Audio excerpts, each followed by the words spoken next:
नमस्कार दोस्तों, कैसे हैं आप? उम्मीद है अच्छे ही होंगे। तो दोस्तों, हमारे आज के चैप्टर का टाइटल है द टाइगर किंग, जिसके राइटर है कल्कि। स्टोरी स्टार्ट होती है प्रतिबंधापुरम की महाराज से, जिनको टाइगर किंग के नाम से जाना जाता था। जब वो पैदा हुए थे तब एस्ट्रोलॉजर ने प्रिडिक्ट किया था कि वो बहुत सूरवीर बाहुबली बनेंगे, मगर उनकी मौत एक टाइगर के हाथों से होगी। महाराज, जो सिर्फ 10 दिन के थे, उन्होंने बोलना भी शुरू कर दिया था। उन्होंने बोला कि जो भी पैदा होता है वो एक दिन तो ज़रूर मरेगा। इसमें प्रिडिक्शन की क्या ज़रूरत है? उन्होंने बोला कि मुझे सिर्फ रीज़न ऑफ डेथ जानना है। एस्ट्रोलॉजर बड़े ही शौक हो गए कि इतना छोटा बच्चा जो सिर्फ 10 दिन का ही है, वो कैसे बोल सकता है और वो इतनी इंटेलिजेंट भरे क्वेश्चन कैसे पूछ सकता है। एस्ट्रोलॉजर ने बताया कि क्योंकि वो हावर ऑफ द बुल में पैदा हुए हैं, इसलिए उनकी मौत का रीज़न एक टाइगर होगा। तभी जब वो 20 ईयर्स के हुए, तभी उन्हें राजा बना दिया गया। राजा ने धीरे धीरे एस्ट्रोलॉजर की बात पर गौर किया और प्रतिबंधापुरम के फॉरेस्ट में जितने टाइगर थे उनको ख़त्म करना शुरू कर दिया।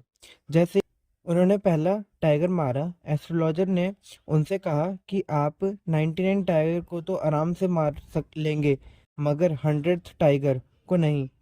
और अगर आप 100 टाइगर को भी मार लेते हैं तो वो कभी आपको नुकसान नहीं पहुंचाएगा, और तब 100 टाइगर किल करने के बाद आपको टाइगर से जो खतरा है डेथ का, वो खत्म हो जाएगा।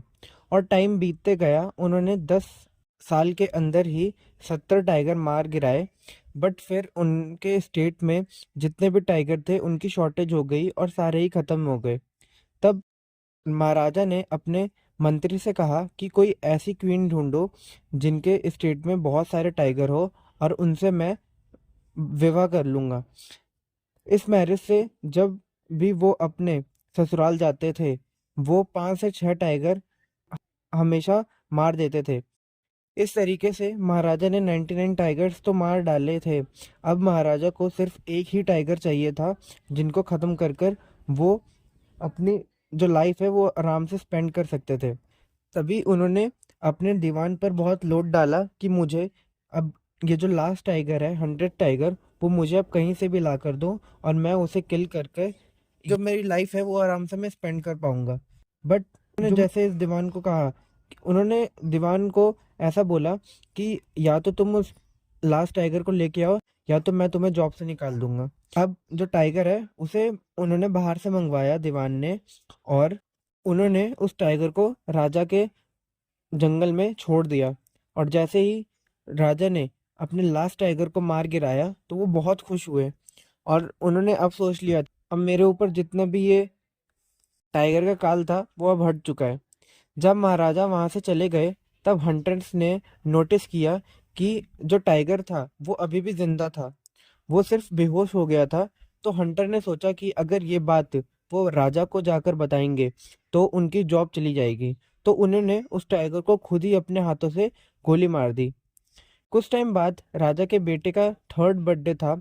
राजा ने सोचा कि मैं अपने बेटे को एक अच्छा सा गिफ्ट दूं। तब राजा ने अपने बेटे को एक वुडन टाइगर गिफ्ट करने का सोचा, और तभी वो शॉप पर गए, वुडन टाइगर लिया, जो कि अनस्किल्ड कारपेंटर के द्वारा बनाया गया था। उसी वुडन टाइगर से जब राजा और उनका बेटा दोनों खेल रहे थे, तभी उसी वुडन टाइगर से राजा के हाथ में एक खरोच सी आई। अगले ही दिन राजा को तुरंत हॉस्पिटल लेके गए, क्योंकि उनका जो हैंड था उसमें इन्फेक्शन हो गया था, और 4 दिनों के अंदर ही उनका जो पूरा हाथ था वो खराब हो गया था। तभी मद्रास के डॉक्टर ने उनका ऑपरेशन किया, मगर वो ऑपरेशन सक्सेसफुल नहीं रहा, और वो महाराजा को नहीं बचा पाए। इसी तरह महाराजा ऑपरेशन सक्सेसफुल नहीं रहा, और वो महाराजा को नहीं बचा पाए। इसी तरह महाराजा की मौत 100 टाइगर की वजह से हो गई। तो इसी के साथ हमारा जो चैप्टर है ये ख़त्म हो जाता है। तो थैंक यू।